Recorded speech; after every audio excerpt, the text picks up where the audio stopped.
雷轰！小毒啊，去看看中毒的客人们，这里不是你能掺和的。得嘞。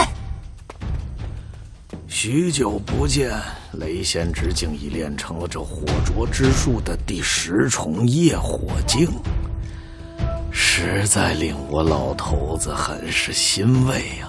唐老太爷这么一大把岁数了，还放不下唐门和雷家的仇怨吗？都是江湖利益，何来什么仇怨？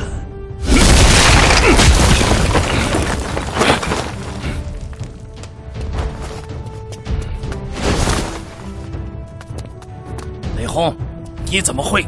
唐玄、唐皇、唐七杀，还有唐老太爷，你这老头子也是无聊啊！从我爷爷辈开始就和雷家过不去，都耗死了我雷门2代人了，还不赶紧入土为安？哥，千虎，这些年苦了你了。轰哥，我来晚了。你们怎么会来这里？明明安排了人拖住我们是吧？暗河大家长带着持伞鬼和谢七刀，哼，还真是好大手笔啊！杀不见，难道？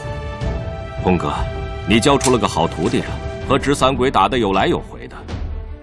啊，轰哥，你那里拦我的只有一个人，怒剑仙，严战天。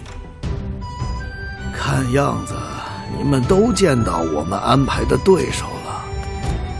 老头子，我就不明白了，别告诉我说你们已经把他们打发掉了。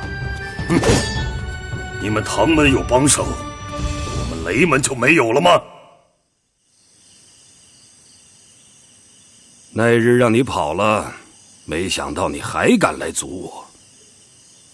阿弥陀佛。